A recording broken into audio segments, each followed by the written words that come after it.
Salut et bienvenue à la Philharmonie de Paris. Dans la vie, j'ai deux passions, manger, écouter de la musique. On a le plus grand chef français et un des plus grands musiciens français, Alain Passard, Mathieu Chédid, tout de suite dans le Gros Journal.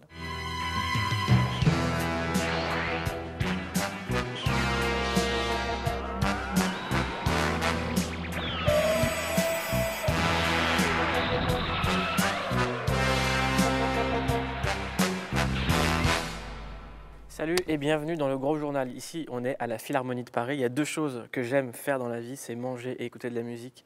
Et j'ai avec moi les deux Français qui font du bien au monde entier. Leur musique et leur nourriture traversent le monde, font du bien à la France, font rayonner notre pays et notre culture. Mathieu Chédid, Alain Passard, comment allez-vous? Moi, je suis l'homme le plus heureux du monde. Je suis entre deux esthètes, là, deux épicuriens, deux hédonistes. Parfait. On est des kiffeurs. Voilà, c'est une émission de ouais. kiffeurs. Mathieu, 20 ans de carrière. Tu as fêté ça, c'est complètement fou. C'est assez dingue. Ouais. J'ai du mal à m'en remettre, mais ouais, c'est assez dingue. Ouais, 20 ans, ouais. On a fêté les 20 ans du Baptême, qui est mon premier disque, il y a une semaine. Ouais. 20 ans de 3 étoiles, quoi. C'est beau. Alain Passard, une expo à Lille, Ouais. qui est jusqu'au mois de juillet. Normalement, un chef ne fait pas une expo. Bah non. Qu'est-ce qu'il y a dans cette expo? Qu'est-ce qu'on peut voir pour que les gens comprennent le truc? Bah, ce sont des petits loisirs, quoi. Ce sont mes loisirs. Donc, en l'occurrence, la peinture, les collages et les bronzes. C'est des petits loisirs que j'ai comme ça entre deux sauces. Dès que j'ai un petit moment, allez, paf. Ce que je veux dire, c'est que le point commun entre vous deux, c'est la main. C'est-à-dire que Oui. Mathieu, les Mathieu. sons, les textes partent de la main et il a tout le temps une guitare à la main, une guitare pas loin. Ouais, Et- Mathieu, c'est à la fois la plus belle main de la musique française et la plus belle voix. C'est complet, quoi. C'est trop, beaucoup trop.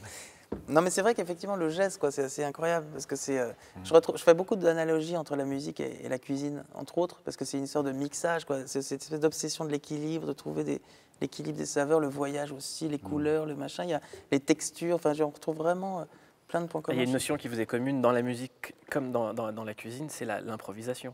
Ah oui. Ah bah oui. Ouais. Pas de cahier de cuisine, hein. Ouais. Ah non, jamais de partition. Allez, viens là. C'est-à-dire qu'Alain Passard, il n'a pas son petit livre de Jamie Oliver. Ah non. C'est moi, mon bouquin, et c'est ce que je dis toujours à mes chefs, je crois que le plus beau livre de cuisine, Mathieu, c'est la nature qui l'a écrit. Donc voilà, on joue là en ce moment, donc cuisine de mai, donc dans le jardin, on a une quinzaine de saveurs. Mais à quel moment Alain Passard s'est dit on va enlever la viande, on va enlever les poissons, qui était mon deuxième kiff parce que c'est un grand kiffeur de poissons, pour passer juste aux légumes.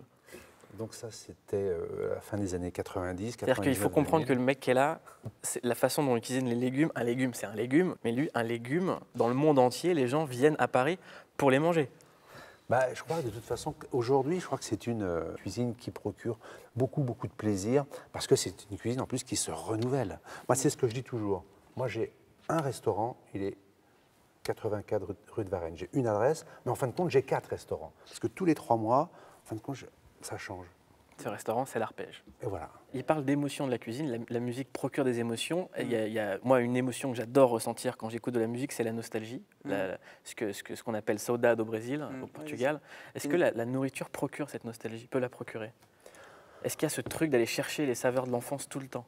Oui, bien sûr, et on l'entend souvent. Parfois, moi, j'ai des clients qui me disent « Oh là là, je rêve d'un plat, il y a un plat que je n'ai pas goûté depuis 10 ans, j'aimerais le goûter. » Donc, on sent qu'il y a une véritable nostalgie. Et moi, j'aime aller dans cet espace et faire plaisir en créant justement la saveur qu'on a oubliée. Mathieu, est-ce qu'après 20 ans de carrière, tu es toujours nostalgique du cool? Ouais, ce qui était drôle, c'est que je l'étais. C'est une de mes premières chansons. C'est la première chanson que j'ai sortie, Nostalgique du Cool, ce qui est assez troublant, c'est assez précurseur. C'est l'instant qui veut ça, nostalgique du cool. D'ailleurs, celle d'après, c'était Souvenir du futur, ça veut dire qu'il y a un truc un peu comme ça. Mais oui, d'une certaine manière, je suis toujours sensible justement aux racines et tout est Enfin, tu vois, il faut toujours se rappeler d'où ça part, tout ça. Et donc, Nostalgique du Cool, effectivement, c'était ça, quoi. C'était bizarrement cette nostalgie que j'avais déjà en moi. Et surtout une nostalgie d'une certaine enfance. Et j'ai toujours cette peur, tu sais, de perdre cette candeur, cette espèce de fraîcheur qui aussi fait partie foncièrement du charme. Parce que quand il y a parfois trop de maîtrise, on finit par perdre cette insouciance-là. Je trouve que c'est important d'arriver à la préserver d'une certaine manière. C'est quoi les accords, là, t'as une petite guitare qui te rendent le plus nostalgique quand tu les entends? Bah, bizarrement, tu vois, je jouais là justement Nostalgique du Cool sur cette guitare qui est un ukulélé que je maîtrise pas encore très bien. Donc je prends des cours avec moi-même. Et tu vois, et quand je fais ces accords-là,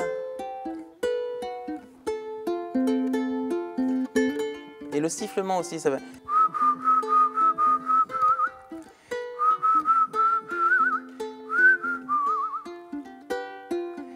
Aujourd'hui je saisis ma chance. Tu dois retrouver ton enfance. Alors parce que le ukulélé est très aigu, ça fait que je chante beaucoup plus aigu encore que d'habitude, ce qui n'est pas évident. Voilà. Mais en tout cas, c'est vrai que cette chanson est assez nostalgique et tout en étant un peu joyeuse, mais il y a cette chose qui me rappelle évidemment voilà, tous ces souvenirs de... Parce qu'il y a 20 ans, c'était quand même... J'aurais jamais pu imaginer me retrouver encore ici à parler de ça, quoi. Nous, on a un cadeau pour vous deux. Moi, quand je pense à la nostalgie de la musique, je pense à Mamacé, Mamassa, Mamakossa, Michael Jackson.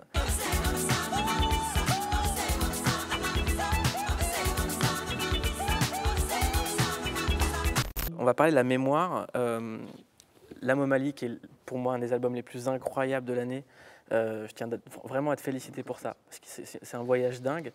Et je t'ai suivi sur les réseaux sociaux pendant que tu l'enregistrais, et on avait l'impression qu'à chaque fois que tu te baladais au Mali, tu te prenais des répercussions mémorielles, comme si la musique en fait était dans les endroits où tu allais. D'ailleurs, c'est marrant, puisque j'ai pas fait l'Amo Mali au Mali, je l'ai fait à Paris dans mon petit appartement. J'ai ramené les Maliens chez moi dans mon salon, quoi. Ça s'est fait comme ça, et donc c'est obligatoirement à l'image effectivement, je sais pas, des écrivains du 19e, quoi. C'est plus pas un fantasme d'ailleurs, mais c'est un Mali un peu rêvé. Et c'est effectivement un Mali qui est lié au sens, aux sensations, aux souvenirs, à la mémoire de ce que j'ai pu vivre, à des fragments de moments, évidemment à des rencontres, parce que c'est quand même surtout pas un album de M, c'est un album collectif, collaboratif de plein de musiciens Est-ce magnifiques. que tu peux juste, de mémoire, dire les gens qui sont Oui. sur le premier morceau de l'album? Sur C'est la pas même possible de ramener autant de monde Oui. sur un morceau. Sur la même chanson, effectivement, il y a Youssou N'Dour, Séou Georges, Iba Tawadji. Il y a une chanteuse tcha-tcha chinoise, il y a un chanteur indien, il y a, je me perds moi-même, mais Nekfeu, effectivement, Philippe Jarouski. Quand tu passes d'un Brésilien à une Américaine, ah oui, il y a Santigold, une Américaine, après un Sénégalais, et tout ça fusionne par envie, et célèbre surtout, parce que c'est pas dans le pathos, c'est pas dans le sentimentalisme, quoi, c'est dans la fête, c'est dans les... Voilà.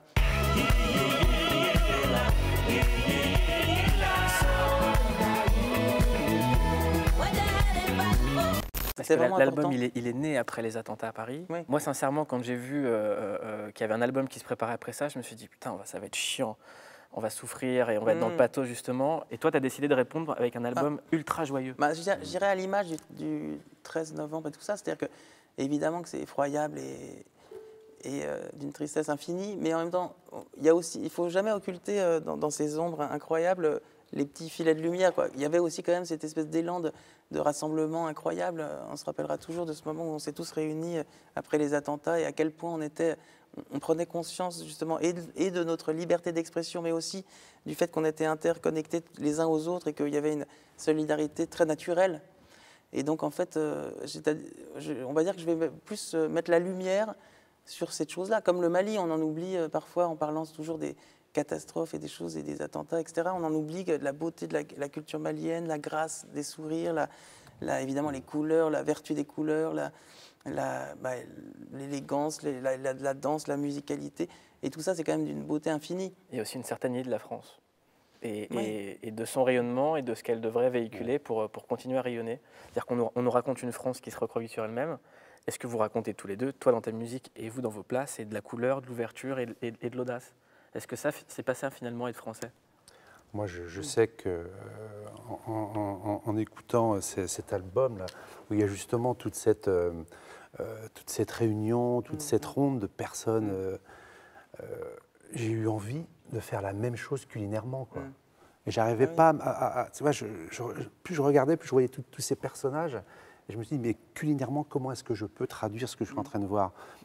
Musicalement, j'ai eu envie, tu vois, je dis, d'avoir peut-être 3 ou 4 cuisiniers à mes côtés, et on fait la cuisine ensemble. Chacun rajoute un élément, une saveur, un parfum, une texture. Mais tu vois, je rebondis là-dessus parce que on est à la Philharmonie et j'ai eu la chance de faire une exposition il n'y a pas très longtemps avec Martin Parr, qui est un photographe anglais génial.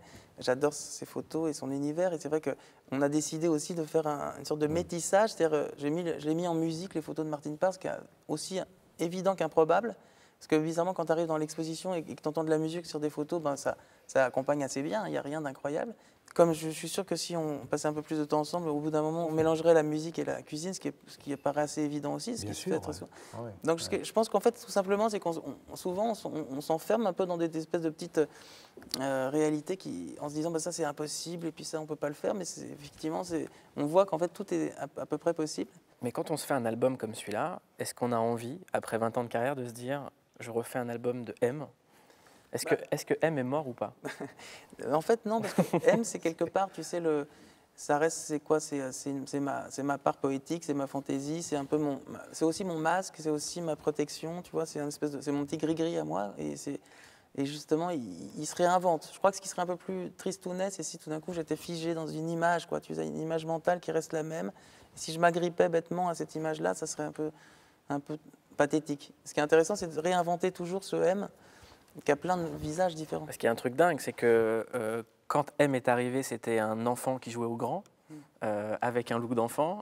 Et là, le Mathieu Chédid qu'on voit de plus en plus, bah, c'est un type qui joue comme un enfant, qui a plus de problèmes d'adulte. Ouais, peut-être, ouais, tu vois, je ne me rends pas compte. Ça doit être ça. Non, mais c'est vrai qu'on évolue. Ce qui est important surtout, c'est d'être en phase quoi, avec...